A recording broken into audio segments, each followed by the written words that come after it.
Welcome to Little Things Are Big Things Education with K-Dub?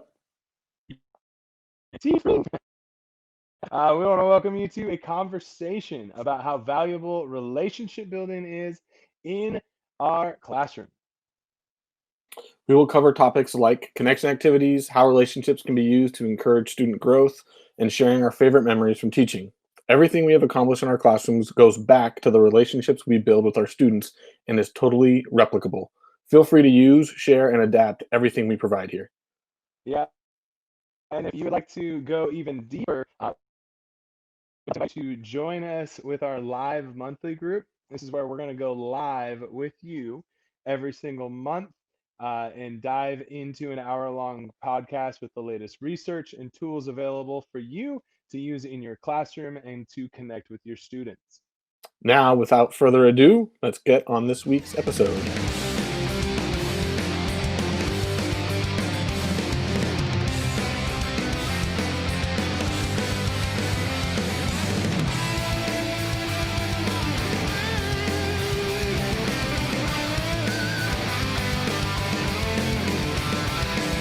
All right, welcome. This is our first episode with you, and we're so excited to have you. So, we're going to give a quick bio of kind of who we are, so you know our background just a bit. My name's Steve Freeberg.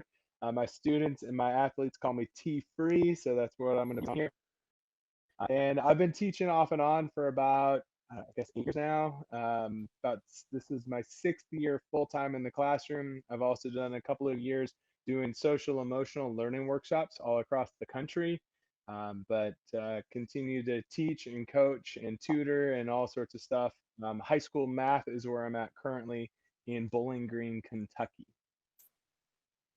And I am David Kilpatrick White, which is really too long. My wife and I did not plan that out very well, and we decided to hyphenate. So my students and my athletes call me K-Dub, and I've been teaching for 10 years, and I realized the other day that this is was going to be going into my 15th year of coaching before the pandemic hit, or sorry, my 20th year of coaching. That's what it was blowing me away. Started when I was 15. So I'm a social studies teacher, and currently I am at a high school in Portland that is going through a renaming process because it was named after a person with a racist past. So I won't give the name of the high school right now because we're in limbo. But much like the Washington football team, we're just the high school in Southwest Portland. So that's where I'm coming from, and that's my experience.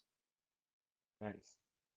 So we're going to start each episode with an example of a connection activity that we've used or that we continue to use in our classes. Usually how we'll do this is that we'll basically just do the activity like we would with the class and model it, and then as we're going through it or afterwards, we'll talk through some kind of like the tips for success to how we put it together and the little things that we do that the kids don't see in order to make the activity successful. Tim's going to do the first one for us with an activity that he does at the beginning of every school year. Take it away, Tim. Yeah, so this is one of my favorites to start the school year. I think you could use it kind of whenever, but that's kind of where I like to plug it in. And it's going to be called Three Truths and a Lie. And some of you have probably played this before. In fact, a lot of what we're going to probably teach and share and talk about is, not new material, but we're hoping to bring you some nuggets or, kind of refresh you on some of the stuff that you're like, oh yeah, I forgot about that. That was kind of cool. So three truths and a lie. Really, it's that simple. You're going to give three statements that are true, one statement that is a lie or a stretch of the truth. And I use this as a way to share my personal background and share a piece of my story so that the kids start to see where I'm coming from, and then they start to feel comfortable to open up and share kind of their backgrounds eventually as well. So when I'm doing this, couple things that I've thought through is when I build them, I like to do something that is like fun, exciting, that I can connect with the kids.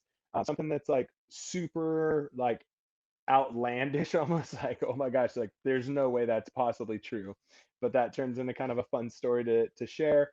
And then usually for me, my lie is a stretch of the truth or something funny. And so here are the ones I used this school year that worked pretty well for me. The first one is I played Division 1 college football. My second statement is I fell off of a 40-foot cliff. That's going to be my big hook. That'll be a fun one. My third one here is I put up I love pickles more than life itself. And then my last one is I have fostered 12 dogs and I currently own four of them that are like my permanent dogs. So I put those up, and then there's depending on the use of technology and where we're at, there's a couple different ways I'll survey the field to kind of get the responses back. If it was this school year, for example, and we're in NTI and we're on Google Meet like we are with you actually right now, I would use the polling feature and let the students kind of cast their votes into their polls, and then I would show the poll and go from there. If it's in the classroom, either I can use like Pear Deck and have my students log in with their Chromebooks and try to do something there, or just old school fashion, raise your hand, right? So we're gonna do that kind of right now. Just take a quick moment, think which one you think are the truths, which ones you think are the lie. Again, real quick, in no particular order. I played Division 1 football. I fell off a 40-foot cliff. I love pickles more than life itself, and I have fostered 12 dogs and currently own four. Okay? So then I'll go through the list. I'm like, all right, how many of you think that I played Division 1 football? And I'm a pretty big dude, and people are like, ah, that seems believable. So I get a handful of people. They're like, yeah, that seems true. I'm like, you're right. I played Division football over at Washington State. I was a walk on, and actually got a moment to play against Idaho when we were up 56-7. That was my moment of fame.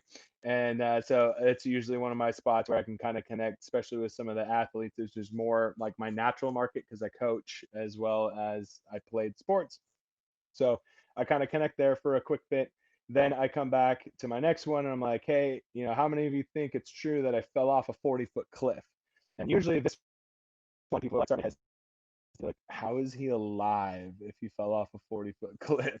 So, I'll get a couple that put them up. And I'm like, you know what? Let's go somewhere else where we get a little more unanimous votes. I'm like, how many of you think I love pickles? And usually I get a group of people that are like the pickle advocates, right? They love pickles and they're like, oh, I love pickles too. This is amazing. So we run with pickles for a bit. And I'm like, here's the thing, it's a lie. I hate pickles. In fact, I'll usually share a story about how much I hate pickles, and it involves my buddy K Dub here. We were hanging out, and we went to a pita pit, and I was grabbing tables, and Dave, like your pita pit for you. I was like, perfect. He's like, hey, do you like jalapenos? I was like, jalapenos are fine. Go for it. He goes, yo, Tim, you don't like pickles, right? I was like, no, hate pickles. He looks at the dude and he goes, put one pickle in. Comes back to the table, we're eating. I'm like, man, there's a lot of jalapenos in this thing. My face is like on fire, but I'm like, it's pretty good. No joke. Like halfway through the pita, I take a bite and I pause, and then I pull out one pickle. And he's like, how? How did you even find that pickle? Yeah, I I couldn't still do it. think I you don't know. overheard me. That's my story. I'm sticking to it. I think you overheard Sticking me. to it. I knew it was somewhere deep in there.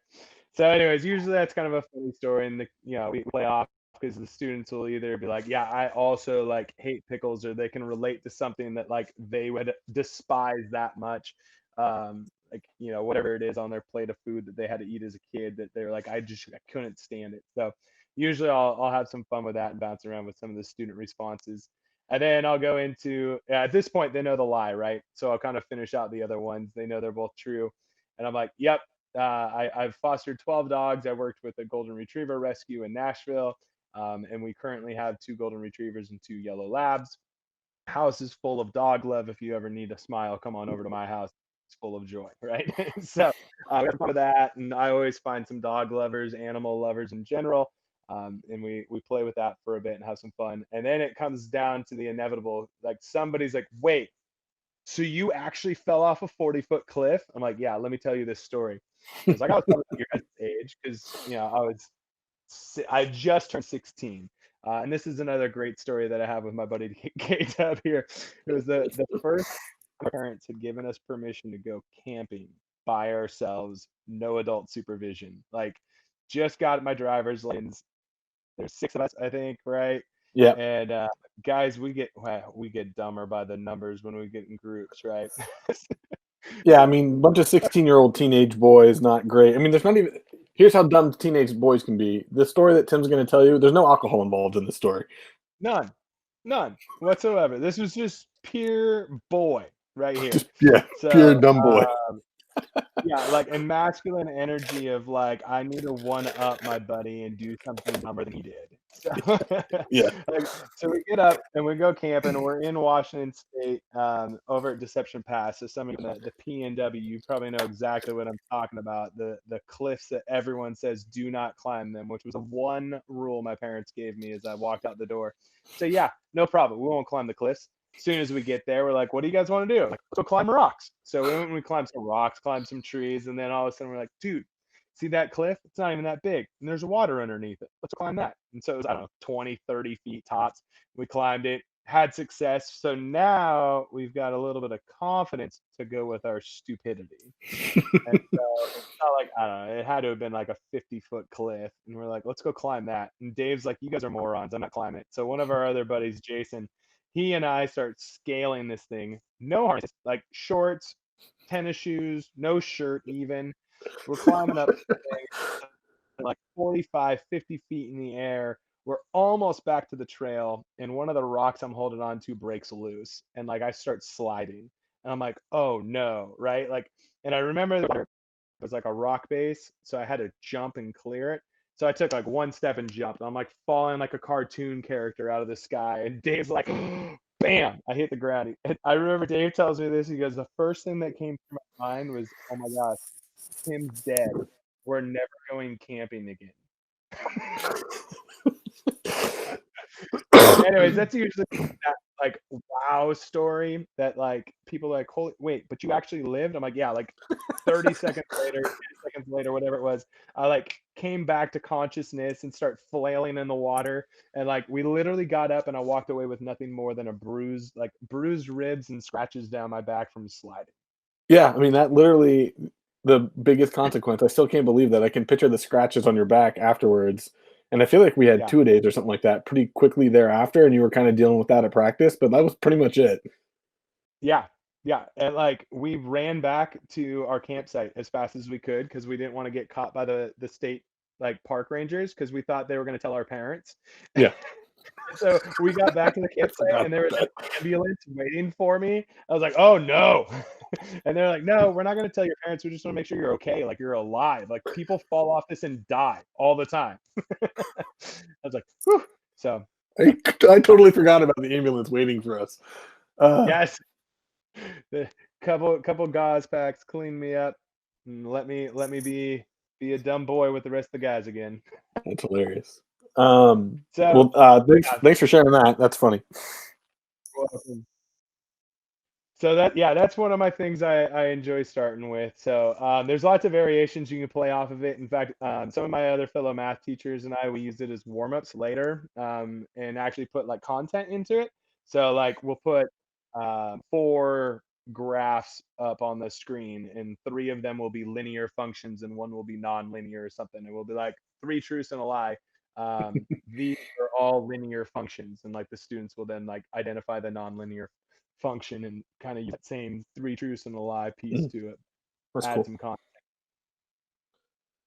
So as I'm listening to you talk about this connection activity, one of the things that I wonder about is why is it that you start the year with this particular activity? What's your thought process on using this day one? Right. Again, like I said, you can probably use it other places, but the reason why I'm very intentional about doing it literally day one, like the moment you meet me, is one, I want that first day to be something that like adds a bit of a shock value so that one, the kids are like excited to be at school. Two, it's not the same old boring like syllabus, rules, what we're gonna learn, that kind of stuff. Like, yeah, I'll probably mix in a little bit of math on day one, but honestly, day one's all about connections. And for me, like, not much more connecting than telling crazy stories. Plus, I'm a firm believer that stories is the way that we connect. And I think as a history teacher, you probably see this too, right? Like that was how history was passed along is via story. Um, so I love the spoken story. I think there's an art form to it, and it's definitely something where me being vulnerable and sharing like a part of me allows the students to see that and start sharing a piece of them pretty early also. Yeah, I think there's two things that that when you're talking that I notice, and so it sounds like reason number one is just that if you're going to be about connections and relationships, it's a good idea to start with that, right? Like, don't start with something that's not what is most important to you. And then that idea of storytelling and how human it can be, and how what a great way it is to connect, because ultimately that's how humans connect, right? As we tell stories, from as simple as I get home back before the pandemic, and my wife asked me, "How was your day?" Right? That's me telling the story of how my day went, or Right. me asking her about the story of her day, or moments like this where you and I, in a different setting, or now via Zoom, are just like telling old stories that we shared together, and or talking about things that we've done since the last time we've seen each other, right? So yeah, storytelling is like the that's like the ultimate in connecting. So that makes a lot of sense, that you, if you want something to be important, you do it first, and that the best way to connect is by telling a story. Right. Right. 100%. One of the other things that I wonder about when you talk about this is, whether you've been at a school for multiple years, or maybe just over the course of the day, right? Kids talk, right? And these are some funny stories. Um, do you ever have to vary, or how often do you vary the three truths and a lie that you pick out?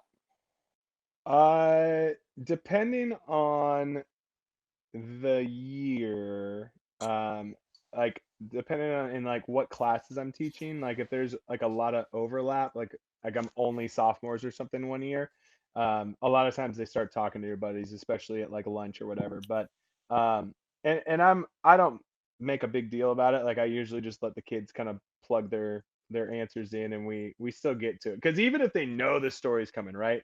Like there's that anticipation of like he's gonna tell story. Like I know the answer, but I want to hear the story. And so I don't worry about it too much. I do later in the school year when we do like if I'm teaching algebra 1 or algebra 2, like we'll do like exponential growth, and we'll talk about like how rumor spreading or like storytelling, right? Like, hey, did you hear about, Freeberg falling off of a cliff? Like, yeah, like 30 people in class heard it, and then they told two people who told two people who told two people, and all of a sudden like the whole 1,800 kids on campus all of a sudden know by fourth period, and we talk about how fast things can spread. So Yeah, that seems like it would come in handy as a lesson when you're doing like an anti-bullying campaign or something like that. And one of the things that I'm going to pat you on the back, just because I know you, is that I think one of the things that makes you effective as a math teacher, and we'll talk about this later on, is how you give real world examples of how math impacts our daily lives. Because I never would have thought about exponential growth as it relates to rumor mongering if it wasn't for you, right? Because I hate math, right? So I am one of those kids that you talk about that avoids math at all costs. And right, you do a really good job of making it obvious, like, hey, math comes into play when we're talking about our anti-bullying campaign, because you could do this one thing and now everybody knows about it. So right, right, and how fast you can crush it so you can flatten out that curve, kind of like Mhm. yeah. So So then the other thing, that when you and I were talking about this when we were getting ready, I had asked you if you ever have the students participate in this, because I have a colleague that does a similar activity. Frank Matthews at the school that I teach at, give him a quick shout out. Um, but he has the kids also, over the course of the first few weeks of the school year, then create their own and share it as like a get to know you activity for the whole school. Do you do something similar with your three truths and a lie? I don't at the current moment, but when you share it, uh, like I think that would be a great way to allow the students to connect with each other. In fact, I think you were talking about um, your teacher friend. He actually has them build like a Kahoot or something even. Yeah. Like that's pretty cool. And so you can definitely have some fun with that. Like I said, for me and my department, we have spun the more into actually using the content because the students still think it's kind of fun that way. And sometimes it's tricky. We'll be like x equals 3 or whatever and put like four different equations up. So we do it more that way, but and I do some different activities to have the students connect with each other, and share a piece of them with me so I can learn more about them. But I think that's a brilliant way to use it, is how the students do. the same thing. Cool. Any other just like kind of like little secrets to how you are able to make this work in terms of like why you chose each of the stories that you chose? I know you kind of talked about that a little bit, but anything else just for like if someone wanted to do this tomorrow in class, things that they should keep in mind? If you were to do this tomorrow, number one, have fun.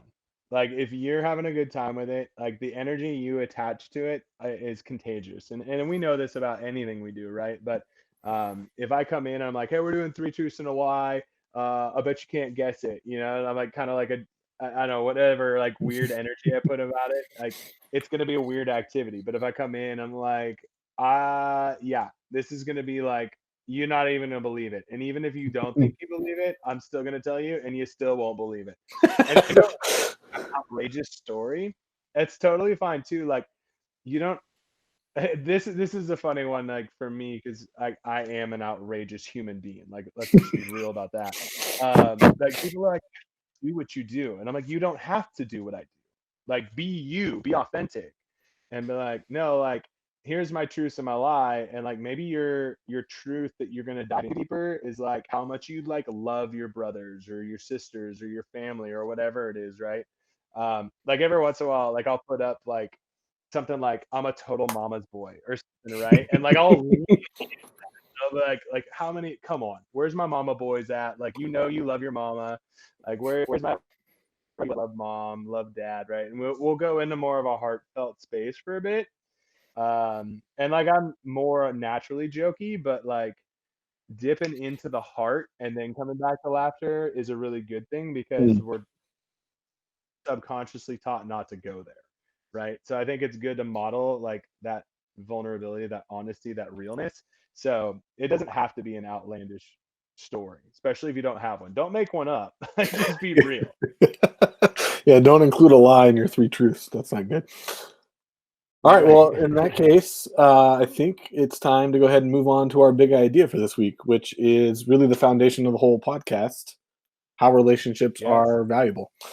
And when we were talking So about this, I was reminded of, I mean, everybody knows this quote. I wish I knew who to attribute it to. I feel bad that I don't.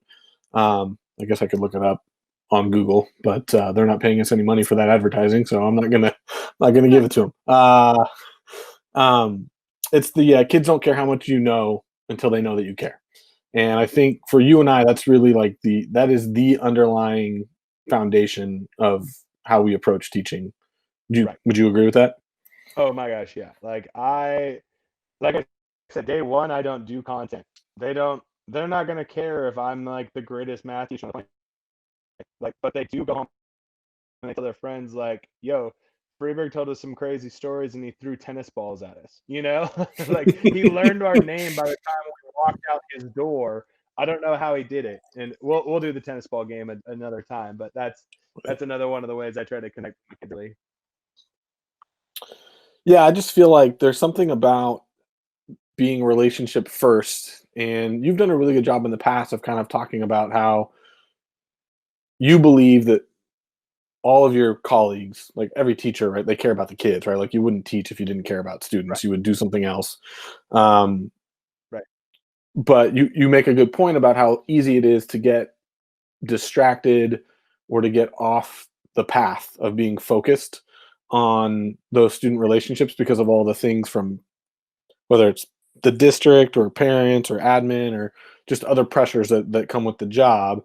And so for me, I think that's one of the reasons I'm actually excited about doing the podcast is one to help people uh, think about new ways to stay focused on the path of being relationship first, and then also it's just going to force me to do it, right? Because if I'm talking about it on a regular basis, it'll create a really natural reminder for me to make sure that I'm maintaining that focus as well. right, right. Absolutely, and I think that's one of our hopes too out of this that we've talked about is like if we can empower and inspire another teacher to bring this back to the building, that natural story sharing of like, yo, I heard this today, or like this is something I want to try in my classroom just by speaking to it, it makes us do it more. And then like by spreading that, it one, you build your team, right? And that's always awesome. because it's fun to have other people hanging out with you. But two, by speaking it and sharing it, we become better at the content and better at the lesson because we teach other people, which is why sometimes we try to get our students to actually teach each other, right? That peer teaching kind of. So in talking about that idea of it being our focus, what's the center of what we're trying to do?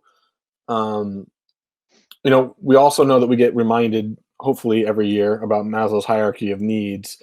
And I think one of the things that struck me as we were talking about this is that we both came across being relationship centered out of a natural. I think that was just like, I think anything that you and I would have gone into, whether it would have been, you know, life insurance sales or coaching or dog breeding, whatever, right? Like the things that we're interested in, we always Yep. would have done it from a relationship centered place.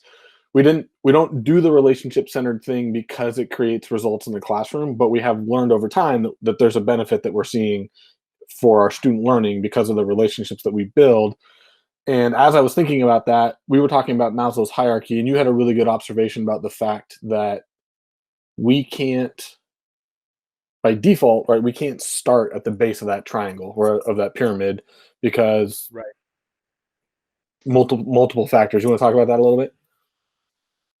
Yeah. I mean, I think you did a really good job too of pointing out that like when we have belongingness and we like the student feels like they belong in our classroom and they feel like they're cared about, then all of a sudden they come into our room and they're more likely to be like, yo, like you got something to eat, or like I wasn't sleeping much last night. Like, can I just like crash in your room literally for 10 minutes during lunch? Or like, they start sharing some of those things that are going on at home that like I know in my own life, like I'm not gonna just share that with some random stranger. Like I'm gonna keep my mask on. I'm gonna show up like life is great, and then like my closest friends are gonna know some of that stuff. So if we can create connection, we can create belongingness in our classroom, we're more likely to actually find out some of the missing parts of that lower part of the triangle. And I know for me, especially as an early teacher, like I assumed the lower level stuff is being taken care of by like somebody else on campus. Hmm. And I mean, you and I have definitely talked and agreed that like we would love for our counselors to be able to have those relationships and do all that stuff. But the matter, like the experience that we actually witness is our counselors are overwhelmed with all sorts of other stuff that they've got to deal with. And so unfortunately, they don't get as much time with the students as they want. Like I've had several of those conversations where they're like, we're dealing with testing, we're dealing with schedules, we're dealing with IEP meetings, we're dealing with, all the other stuff that they have to deal with. It's important stuff, but my assumption as a teacher was that was what a counselor got to do, and they don't.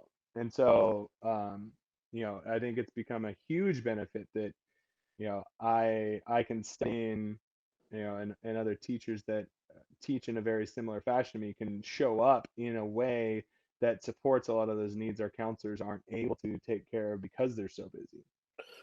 And or like I know what happens with me a lot of times. I know, like to your point, right? Like a kid shares something with you, and you're like, okay, that's I'm like, thank you for sharing, kind of thing.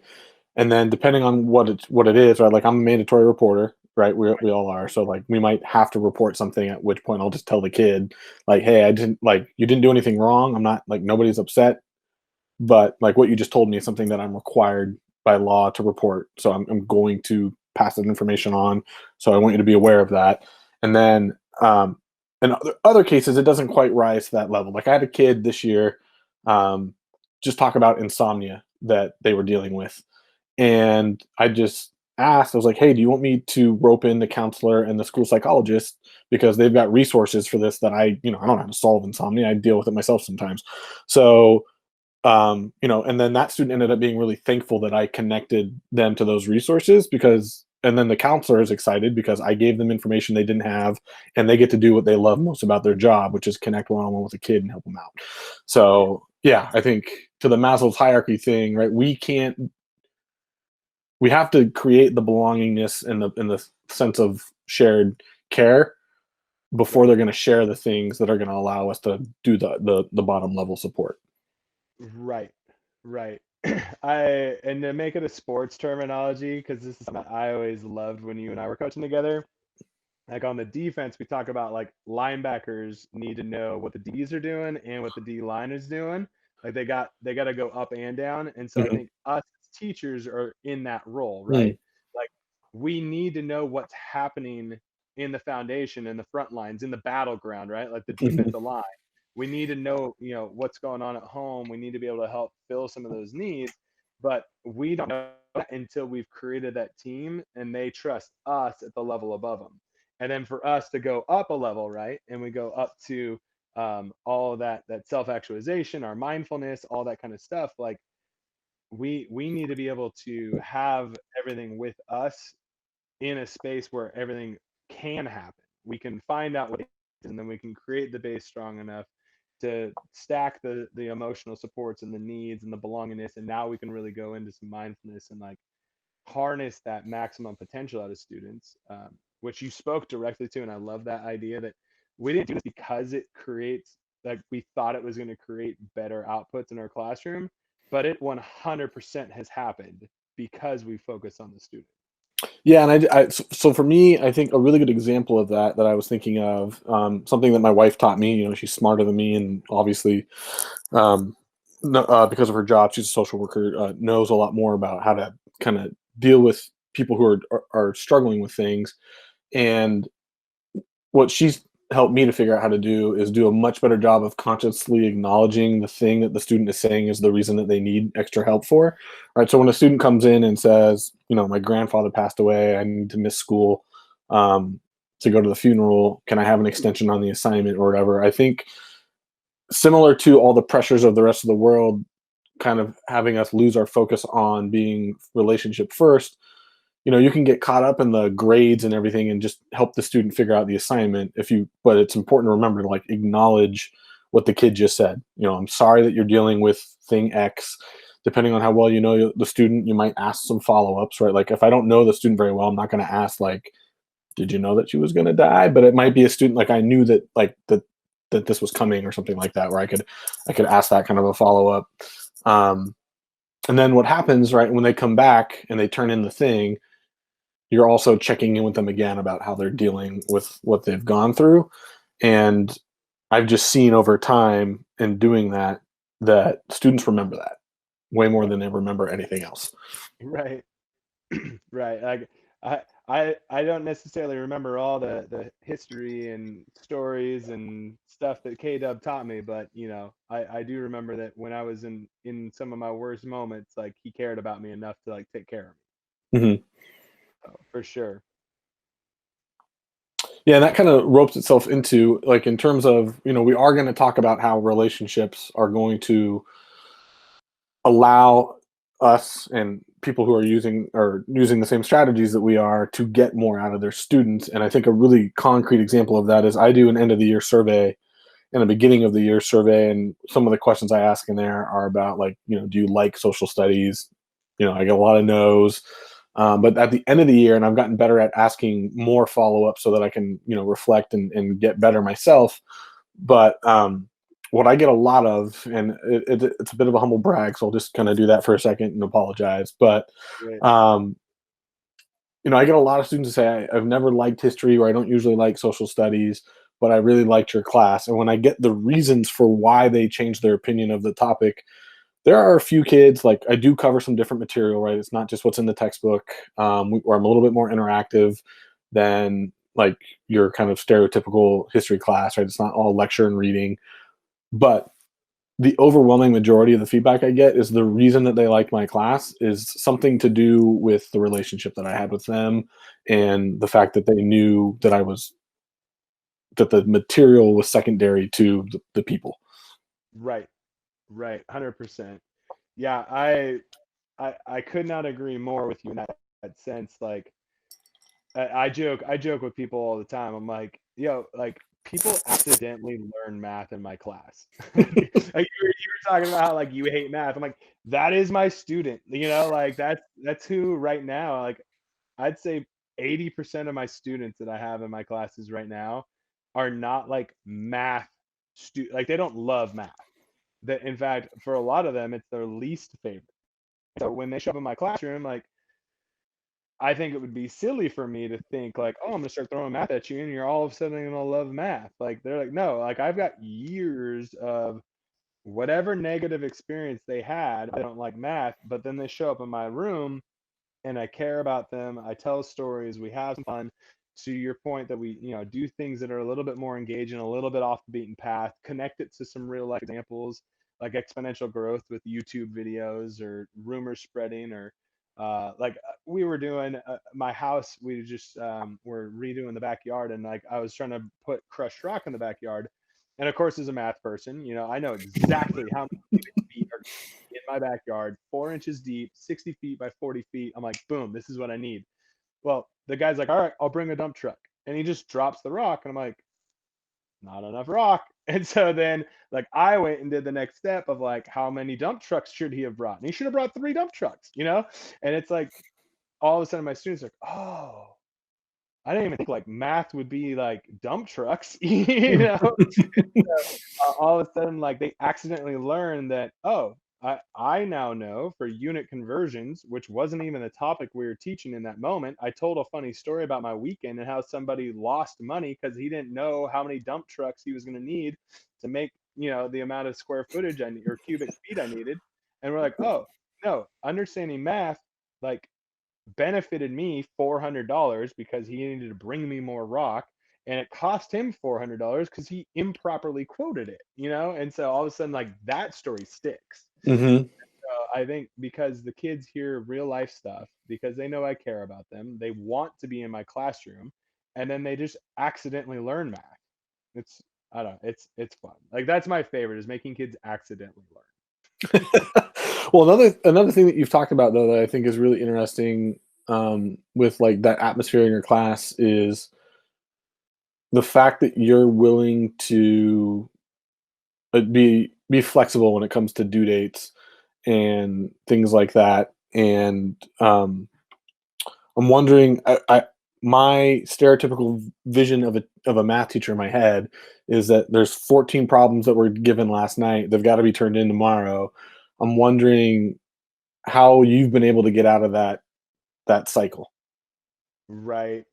Um, it took me a while, right? Because I was a good math student, and I followed the old school programming of do your homework and you'll do well on the test and put in the time, and if you don't put in the time, then you won't get the results. And um, I don't know. So like I definitely struggled with it for a while, and then the more I took time to understand my students and my student situations, and a lot of this came from doing and facilitating those workshops around the country I was telling you about. That was all social emotional learning. Like I started to learn like, oh my gosh, like why would they do my homework when they don't know where their next meal is coming from? Or like they're responsible for their siblings the 8 hours after school before like a parent comes off of a double shift or like something, right? Hmm. And so I'm like, oh yeah, of course that my student who's not getting enough sleep, who's eating after the rest of the family is eating, like of course they're not going to get all their homework done. Perfect. Come in, let's work, let's do 4 or 5 problems. If you can do this skill, we're in good shape. And Hmm. like it just, I don't know. Like I understand why there's the firm line of like, here's what's expected and here's what you need to be doing. But at the same time, like we're human. Like there's different stories. The ultimate connection piece, I think, is bigger than um, did you do 14 problems? No, but you did 6 of them and you tried your hardest and you did your best with the time and resources you had available. Perfect. Yeah, I needed your best effort. well, and I think what stands out to me about that story or about that explanation is it's not just that you're doing something that's helping you build a rapport with that student, but there's also the fact that you're able to meet that student where they're at because you've already developed a rapport where they're able to tell you what they're going through, right? And so I think one of the things that can be hard for teachers is we have to have some sort of there has to be a standard, right? We can't just like Right. wander standard list through the wilderness. So you have to Yeah. have a standard, and then students have to make the effort of letting us know that they need the standard to be adjusted for some reason. And that's another reason why I think the connection piece is so important, is that when students know that they can come to you and explain what's going on and get a reasonable response, then you're going to get kids who are giving you their best, even if it's not the same quantity of what you were asking for. You're going to get the quality that you're asking for. And I mean, we're not to give every kid who plays their heart it's an A, right? Like that's sometimes the arguments I hear from other teachers. They're like, well, I can't just give them an A because they tried, but they didn't actually know the content. Well, no, that's not what we're like. Help that kid pass in gravity because they actually know enough of the content. But if I get a kid who busts his tail and I can get him a 70% C instead of just forgetting about him, leaving him in the dust, and letting him fail and try again, like through Apex later, yeah, I'm gonna push this kid as hard as I can to get him to a C level, like for sure. Um, I find so much more value in that. So, Absolutely. but yeah, I know you've talked about some of the flexibility as well. Like, what have been some of your success stories by having that connection with students and the resulting effort based on connection and like where that has shown up as powerful in your room? I think sometimes it's as simple, like this year. So our school right now, we're 100% remote, right? We've been that way all year. We're at least going to be that way all the way through the end of our first semester here in the end of January. Um, as I've done things with my students, I give them some choice in what they do. And like, so an example for this year is I had the students do a project where they were going to go from the ancient history of the country in Africa all the way up through their modern story. And I had a standard set of questions I wanted the kids to ask and find the answers to via their um, their research. And I had one student whose family had a connection to Morocco, and the student is part of the LGBTQ plus community, and she wanted to focus on the history of how that community has been treated in the country that she studied, right? And so that had nothing to do with the things that we were supposed to be doing our research on, but she knew that I wanted her to pick something that she was interested in, that she was going to have fun with. So she learned a ton, right? What she gave me in terms of like what was asked for and what I got, like I got like a 25-minute video where she like did like basically a TED talk on the treatment of LGBTQ plus people in Morocco. What I Wow. asked for was like 8 slides that had like, a little bit less than a paragraph on each of them. And I got a whole recorded video instead, right? And if I had just told her, no, I need you to do the thing I asked you to, I never would have gotten that. And Right. so I got something really cool to look at out of it. And she learned way more because she was able to focus on what she was passionate about, and she knew that she could ask for that, right? And then on top of that, now she's always more engaged with what we're doing because she's always trying to find the connection to the other things that she's interested in her life in, because she knows that I'm willing to go there with her. So Yeah, that's awesome. I love how you share that your understanding of the student and the flexibility to let them go and run with their passion results in them working harder, learning more, and producing more. Like it's win-win-win all across. So yeah, love it. and I mean, I think the thing for everybody to remember, I mean, there are going to be times when that doesn't work out that well. Like I've had other times, like I had another student this year, same project. They wanted to record a movie um, about their topic. They wanted to make a movie with their family members about it, and it didn't really work out. Right, the movie was kind of choppy. There and like they had a bunch of issues that they ran into, and they weren't able to create what they wanted.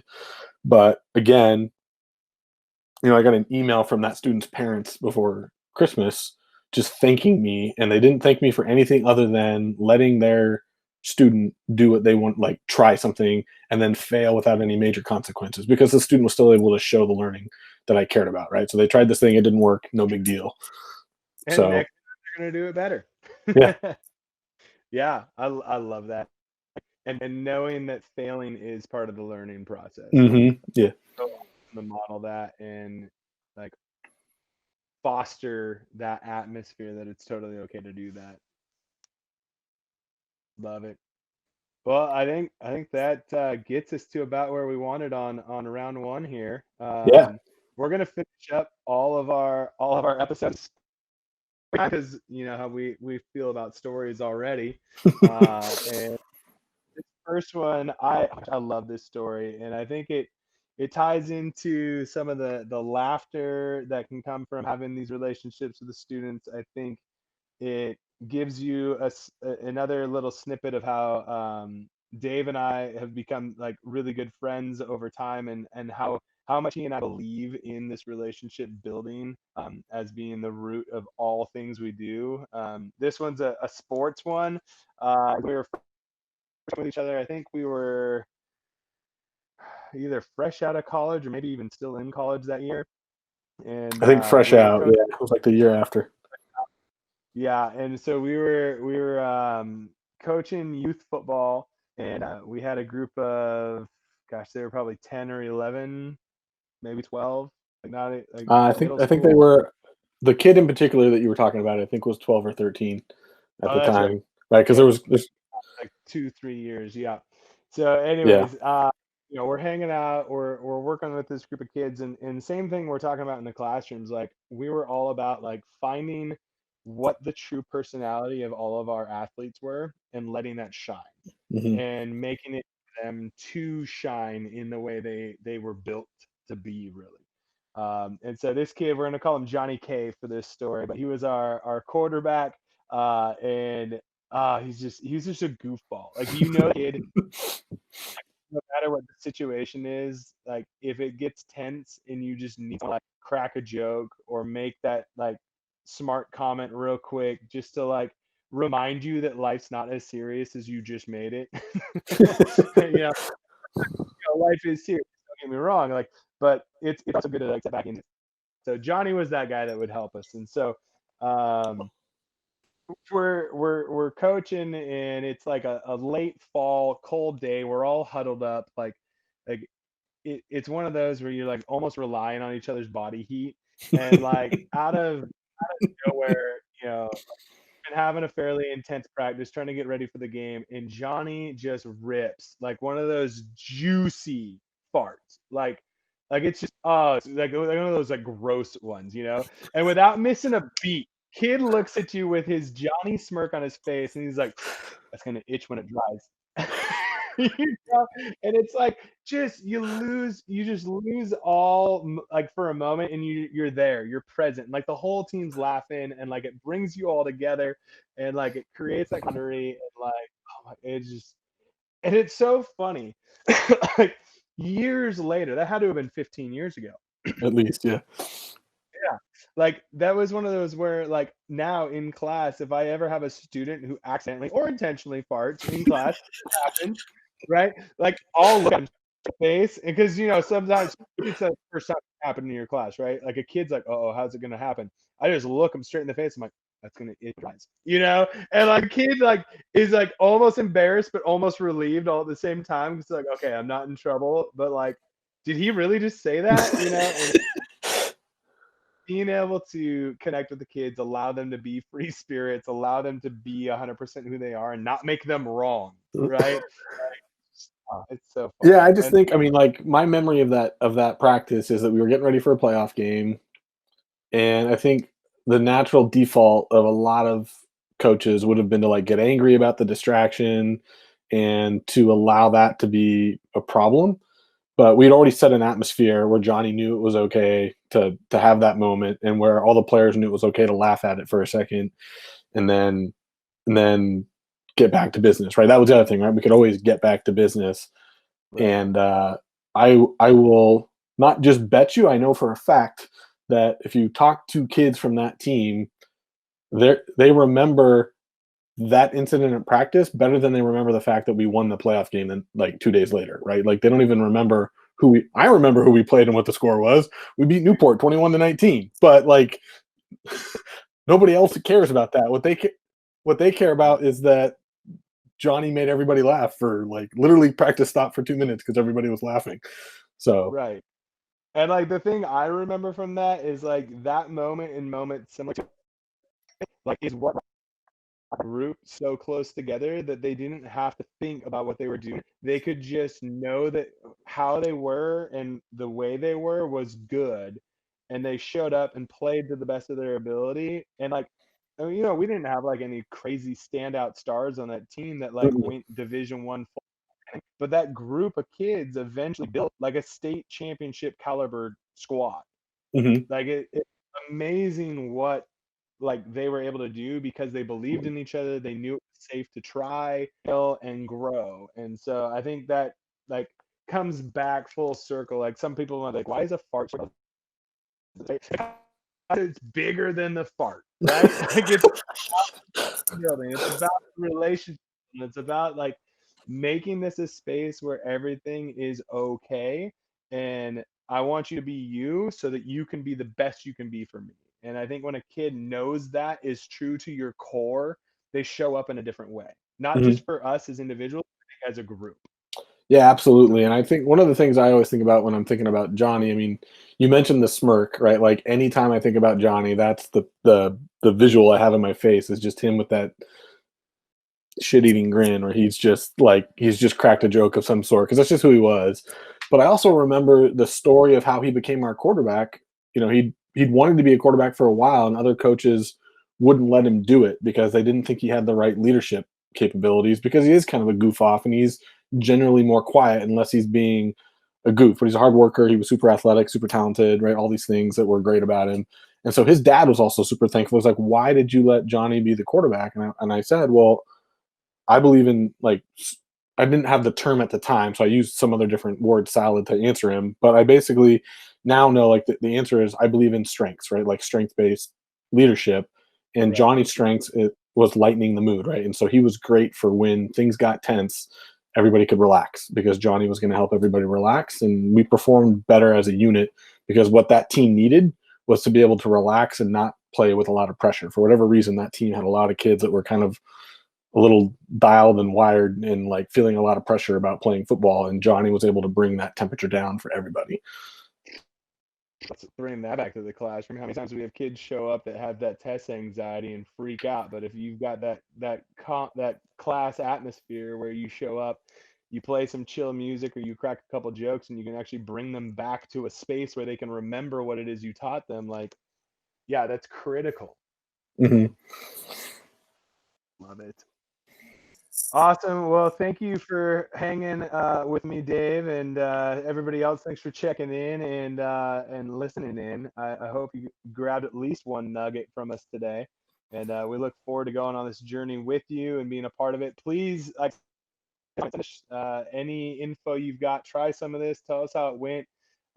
If you've got questions, post it in the YouTube channel. Send us emails directly, things like that, and we'd love to be a part of the conversation with you. Anything else, Dave?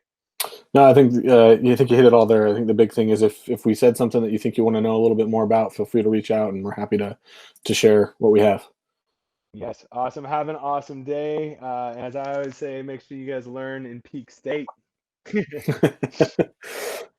Love it. Just have a good one, man. I stole it from another coach. Make it a great day, right?